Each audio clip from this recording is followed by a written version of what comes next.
आमेर के शासकों के इतिहास में हमने इससे पहले वाले वीडियो में ये देखा था कि आमेर में ढूंढार शासक, ढूंढार क्षेत्र का नामकरण कैसे हुआ। कछवाहा शासकों ने आमेर दौसा को राजधानी बनाया, उसके बाद आमेर को नई राजधानी बनाया गया। उस वक्त हम लोगों ने पढ़ा था। आमेर के शासकों में प्रारंभिक शासकों के बाद हमने राजा भारमल के बाद भगवंत दास और भगवंत दास के बाद उनके पुत्र मानसिंह, जिनका मुगल काल में सबसे ज़्यादा सम्मान था। अकबर का दत्तक पुत्र भी इन्हें कहा जाता था। अकबर के नवरत्नों में से एक थे। मानसिंह को 7 हजारी का मनसब मिला हुआ था और उसे अकबर ने फर्जंद अर्थात बेटे की उपाधि दी थी। मानसिंह अकबर के इतने विश्वसनीय हो चुके थे कि महाराणा प्रताप को समझाने के लिए दूसरे मंडल में मानसिंह को भेजा गया, परंतु वे असफल रहे। परंतु अकबर ने हल्दीघाटी के युद्ध में प्रधान सेनापति के रूप में मानसिंह को भेजा, परंतु वे उसमें भी अपने कार्य में असफल रहे थे। इसी क्रम में हम लोगों ने इससे पिछले वीडियो में देखा था कि मानसिंह के शासनकाल में जो महत्वपूर्ण कार्य हुए, चाहे आमेर राजवंश में हुए हो स्थापत्य कला के क्षेत्र में, उस स्थापत्य कला के क्षेत्र में, राजनीतिक क्षेत्र में, इस तरीके से अगर हम बात करते हैं कि ब्लू पार्टी जो मूलतः पर्शिया एशिया से आई थी, लाहौर से आमेर, और आमेर इसको लाने का श्रेय जो था वो मानसिंह प्रथम को था। ब्लू पार्टी चीनी मिट्टी के बर्तन, जो ब्लू पार्टी का सर्वाधिक विकास जो फिर राम सिंह जी के समय में हुआ। तो मानसिंह के दरबार में जगन्नाथ विद्वान व हापा बाहरट कवि रहते थे। मानसिंह की रानी कंकावती के पुत्र जगत सिंह की याद में जगत शिरोमणि मंदिर आमेर, जो वर्तमान मीरा मंदिर कहा जाता है, में बनवाया गया। मानसिंह 2 मुगलों अर्थात अकबर व जहांगीर के समकालीन थे तथा सर्वाधिक लंबे समय तक आमेर का एकमात्र शासक था मानसिंह, जो मुगलों की सेवा में रहा और सबसे ज़्यादा मनसबदारी को प्राप्त किया। और इनकी मृत्यु 1614 में इलिच पुत्र दक्षिणी भारत में इनकी मृत्यु हुई थी, क्योंकि अकबर ने मानसिंह को अपना दक्षिणी भारत का उत्तराधिकारी नियुक्त किया। और उसके बाद मानसिंह की मृत्यु के बाद कुछ समय तक अव्यवस्थाओं का दौर रहा। उसी क्रम में मानसिंह की मृत्यु के बाद उनका अयोग्य उत्तराधिकारी भवानी सिंह और उसके पुत्र केवल 5 वर्षों तक ही राज्य कर सके, और जिनके मरने के बाद आमेर के लिए उत्तराधिकारी का संघर्ष हुआ और भवानी सिंह के पुत्र महासिंह गद्दी पर बैठे। वो भी 5 वर्षों में अपना राज्य प्रभाव बढ़ा नहीं सके। इसके बाद जय सिंह जो थे 1621 में भाव सिंह की मृत्यु के बाद जय सिंह मेवाड़ के आमेर के शासक बने और 1621 से लेकर के 1667 तक जयसिंह प्रथम आमेर के शासक रहे, जो जहांगीर और शाहजहां के समकालीन थे। और जयसिंह का जो सम्मान था वह मानसिंह के समकालीन था। रानी दमयंती के पुत्र जयसिंह की शिक्षा आदि के अनुसार उनकी रुचि ली गई थी, परंतु उनकी संरक्षक रानी दमयंती जो थी उसके उन्होंने जयसिंह के शासनकाल को और अत्यधिक सुदृढ़ और शक्तिशाली बनाया। शाहजहां ने इन्हें मित्र रीजा की उपाधि भी शाहजहां के द्वारा इन्हें उपलब्ध करवाई गई थी। मिर्जा राजा जयसिंह को जहांगीर बादशाह की सेवा में भी रहने का मौका मिला, अर्थात ये जहांगीर के भी समकालीन थे। जहांगीर ने 2 अभियानों में शासनकाल के 7 वर्षों में 1623 में अहमदाबाद विजय का भार जयसिंह पर दिया गया और इसके लंबे समय तक ये जहांगीर की सेवा में भी रहे। और इन्होंने जहांगीर की सेवा में रहते हुए 1627 में जयसिंह को 4000 की जात और 3000 का मनसबदार भी प्राप्त हुआ। इसी प्रकार से लंबे समय तक शासक रहते हुए ये जयसिंह मुगलों की सेवा में रहे। इसके बाद नूरजहाँ और शाहजहाँ में मनमुटाव होने के कारण मुगल दरबार की एकता समाप्त हो चुकी थी।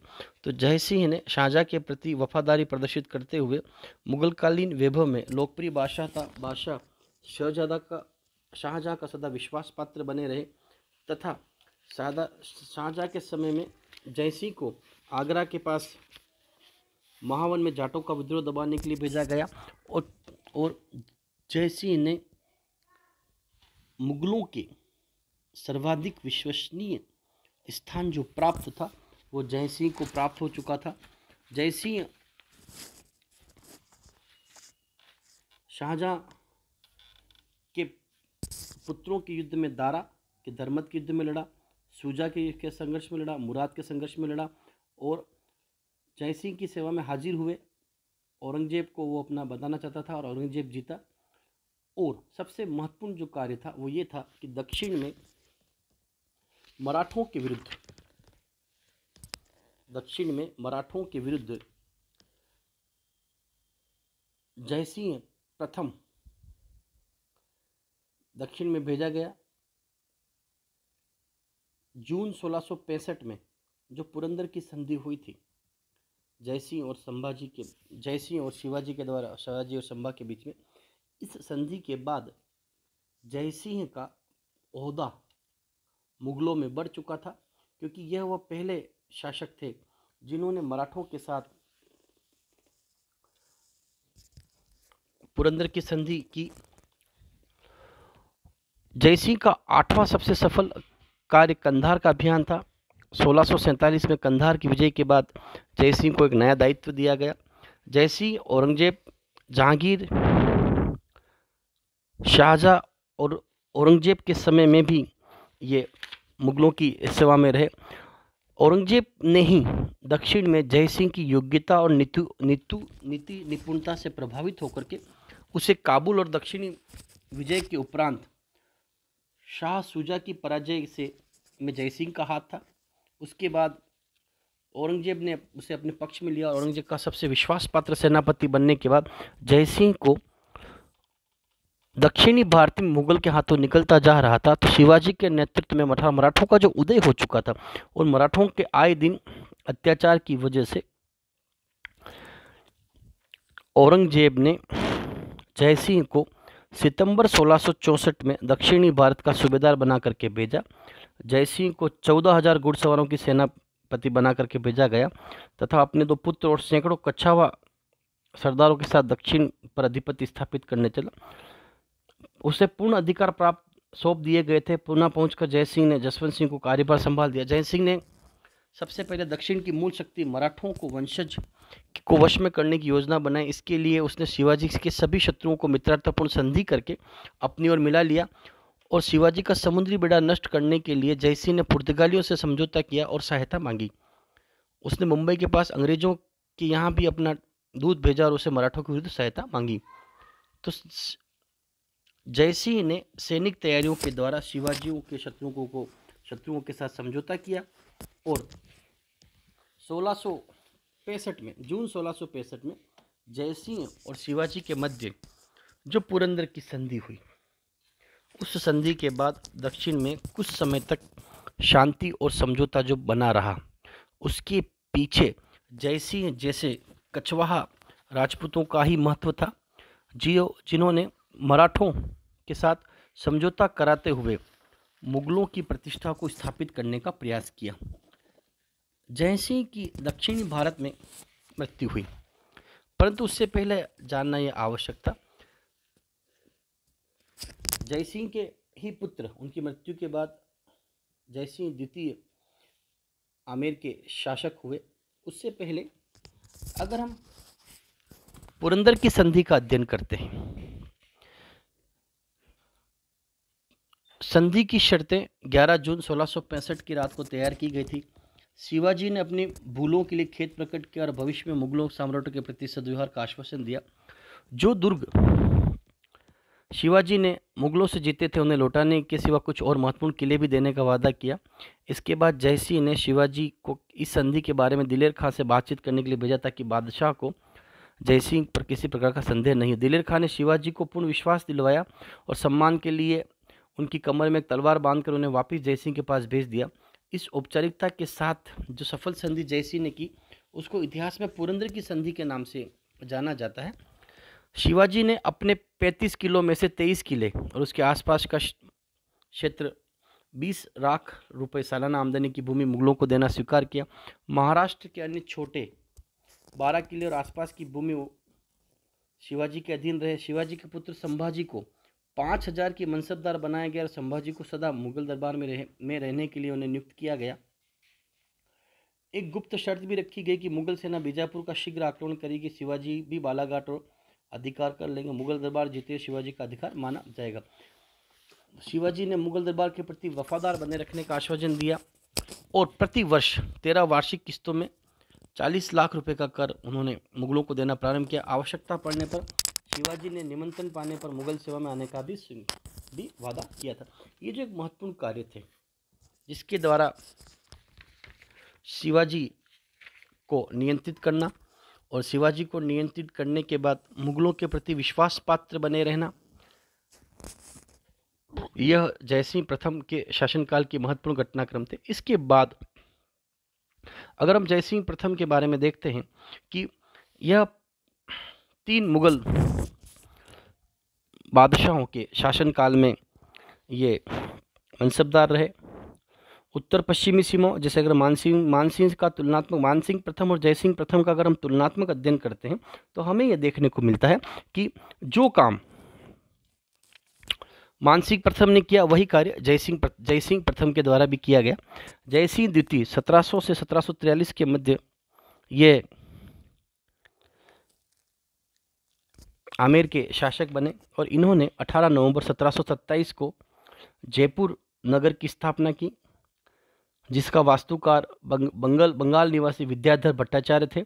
1727 में जयपुर नगर की स्थापना करने के बाद जयसिंह द्वितीय जयसिंह प्रथम की तरह ही 7 मुगल बादशाहों का समकालीन था। इससे पहले जयसिंह प्रथम जो था यह 3 मुगल बादशाहों का समकालीन था।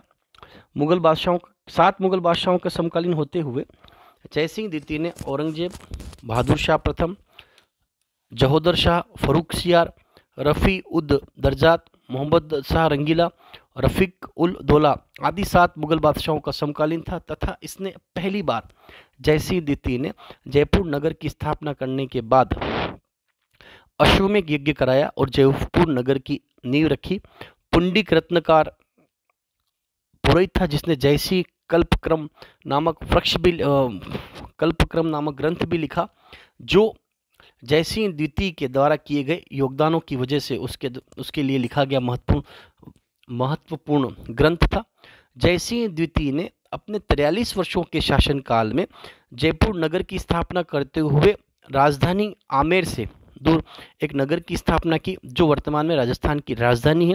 इसी के साथ जयसिंह द्वितीय ने 7 मुगल बादशाहों के समकालीन होते हुए जयसिंह द्वितीय ने अपने शासनकाल में जयपुर में चंद्रमहल, जिसे हम सिटी पैलेस के नाम से जानते हैं, जलमहल, नाहरगढ़, मानसागर, जंतर मंतर आदि का निर्माण करवाया, जिसे जयबान तोप जो एशिया की सबसे बड़ी तोप थी, इसका भी निर्माण जयसिंह द्वितीय के द्वारा करवाया गया। और जंतर मंतर नक्षत्र की शुद्ध सारणी, वेदशालाएं जो स्थापित करने का जो कार्य था उसको सुधारने का कार्य भी जयसिंह द्वितीय के द्वारा करवाया गया। तो इसका तात्पर्य था कि आमेर नगर की स्थापना, सांगानेर नगर की स्थापना और उसके बाद जयपुर नगर के संस्थापक के रूप में जयसिंह द्वितीय के द्वारा किए गए महत्वपूर्ण कार्य जो थे जो उसके शासनकाल की समृद्धता को दर्शाते हैं। अगर हम बात करें कि जयसिंह द्वितीय के बाद मंसूर का जो युद्ध फरवरी 1733 में लड़ा गया, जयपुर महाराजा सवाई जयसिंह द्वितीय और मराठों के मध्य, जिसमें जयसिंह द्वितीय की विजय हुई। सवाई जयसिंह ने यूनानी लेखक पूर्वलीड की रेखा गणित का संस्कृत में अनुवाद किया और सवाई जयसिंह ने विधवा विवाह को बढ़ावा दिया। दरबार में कलानिधि कवि रहते थे, स्वयं के ग्रंथ भी लिखे गए। जयसिंह कारिका, जीजी महमूद शाही। जयसिंह ने औरंगजेब की मृत्यु के बाद आजम का पक्ष लिया, परंतु मुअज्जम की विजय हुई।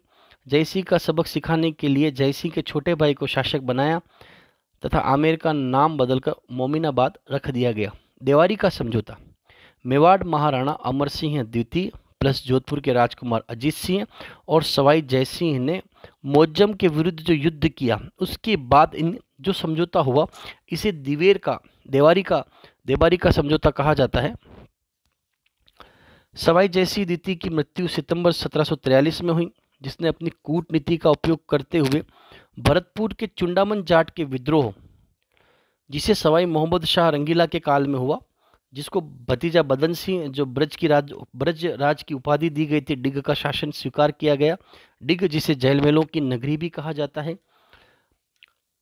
सवाई जयसिंह द्वितीय के समय में ही मराठों के विरुद्ध जो हुड़ला सम्मेलन हुआ था भीलवाड़ा में, उसमें सवाई जयसिंह द्वितीय ने आमेर की तरफ से उसमें भाग लिया और उसने सवाई जयसिंह द्वितीय ने बदन सिंह जो चुंडामन जाट के विद्रोह में था, उसको अपनी तरफ मिला करके एक शक्तिशाली साम्राज्य को स्थापित किया। तो सवाई जयसिंह प्रथम, सवाई जयसिंह द्वितीय और सवाई जयसिंह द्वितीय की जो स्थापत्य कला में जो उसका योगदान था, जयपुर नगर की स्थापना के बाद स्थापत्य कला को महत्व देना और उसके समय में लड़े गए महत्वपूर्ण युद्ध जैसे देबारी का समझौता, मराठों के विरुद्ध होड़रा सम्मेलन जो महत्वपूर्ण संघर्ष थे, और उसके साथ स्थापत्य कला को स्थापित करना, विद्यानुरागी थे और खुद 7 मुगल बादशाहों के समकालीन थे। इसका तात्पर्य यह था कि इनमें प्रशासनिक दक्षता थी और सवाई जयसिंह द्वितीय ने अपने समझौतों के द्वारा अपनी प्रशासनिक योग्यता के द्वारा मुगलों की जो सेवा की। इसके बाद सवाई ईश्वर सिंह, इनकी मृत्यु के तुरंत बाद 1743 से 1750 के मध्य सवाई ईश्वर सिंह कछवाहा शासकों में आमेर के नए शासक बने, जिन्होंने 1747 में टोंक के पास मराठों के से युद्ध करते हुए विजय को प्राप्त किया, जिसे हम राजमहल के युद्ध के नाम से जानते हैं। और इस युद्ध के जीत के उपलक्ष्य में ईश्वर लाट सरगासुली मीनार जो बनाई गई थी, जो त्रिपोलिया बाजार में स्थित है, 1749 में मराठों के विरुद्ध युद्ध में विजय प्राप्त करने के बाद सवाई ईश्वर सिंह के द्वारा ईश्वर लाट का निर्माण करवाया गया था। और 1750 में मल्हार के डर से, आक्रमणों के डर से सवाई ईश्वर सिंह ने आत्महत्या की थी, जिसकी वजह से उन्हें अपमान झेलना पड़ा था। पर अगर हम क्रमबद्ध रूप से बात करते हैं कि भारमल, भगवंत दास के बाद मान सिंह के शासनकाल, मान सिंह के बाद जयसिंह प्रथम के बाद जयसिंह द्वितीय के बाद सवाई ईश्वर सिंह। आमेर के शासकों ने लंबे समय तक जो अपनी सेवाएं मुगल शासकों को दी, उसका परिणाम ये हुआ कि जयपुर नगर की स्थापत्य कला में विकास हुआ। पर अगर हम समकालीन इतिहास की बात करते हैं तो जितना सम्मान राजस्थान के अन्य राजपूत शासकों को प्राप्त हुआ, उतना सम्मान आमेर के शासकों को प्राप्त नहीं हुआ, क्योंकि राजस्थान के इतिहास में या भारतीय इतिहास में राजपूत नीति के अंतर्गत जब मुगलों ने विवाह संबंधों के द्वारा राजपूत शासकों के साथ समझौते प्रारंभ किए, उस क्रम में पहली बार आमेर के शासकों ने अकबर के साथ अपनी पुत्री का विवाह करते हुए जो समझौता किया, इसकी वजह से सामाजिक दृष्टिकोण से, राजपूत परंपराओं के दृष्टिकोण से इन्हें नुकसान उठाना पड़ा। परंतु अगर हम प्रशासनिक दृष्टिकोण से बात करें, राजनीतिक लाभ की बात करें, स्थापत्य कला की बात करें या राजनीतिक विस्तार की बात करें, तो इसमें भगवंत दास से लेकर के सवाई जयसिंह द्वितीय तक जितने भी कछवाहा शासक हुए, जो आमेर के शासक रहते हुए जिन्होंने मुगलों की सेवाएं की, इन्होंने उसमें उपलब्धियों को ही प्राप्त किया था। क्योंकि सवाई ईश्वर सिंह के बाद स्थितियां बदल चुकी थी, मुगल काल समाप्त हो चुका था। मुगल काल के समाप्ति के साथ राजस्थान में मराठों का प्रवेश हो चुका था और मराठों के प्रवेश के बाद अंग्रेजों का भारत में आगमन हो चुका था और अंग्रेजों की सहायक संधियां प्रारंभ हो चुकी थी, जैसा कि हमने पहले वीडियो में भी देखा था। इससे पिछले वाले वीडियो में हमने राजस्थान के राजपूत शासकों के साथ अंग्रेजों की संधियों के बारे में पढ़ा, मराठों के आक्रमण से राजस्थान के राजपूत शासकों की क्या स्थिति, हमने उसके बारे में पढ़ा। परंतु अगर हम आमेर के शासकों के इतिहास की अगर हम बात करते हैं तो भगवंत दास से लेकर के सवाई ईश्वर सिंह तक जो समकालीन स्थितियां रही उसके अनुरूप सर्वाधिक मुगलों की जो सेवाएं दी गई थी, मुगलों की जो सेवा की गई थी वह आमेर के शासकों के द्वारा की गई थी। और समय समय पर आमेर के शासकों ने न कि उत्तर पूर्वी क्षेत्र, मुगलों के उत्तर पूर्वी क्षेत्र और पश्चिम उत्तरी क्षेत्र के साथ दक्षिणी भारत में भी मुगलों की सत्ताओं को बचाए रखने के लिए उन्होंने अपनी सेवाएं दी।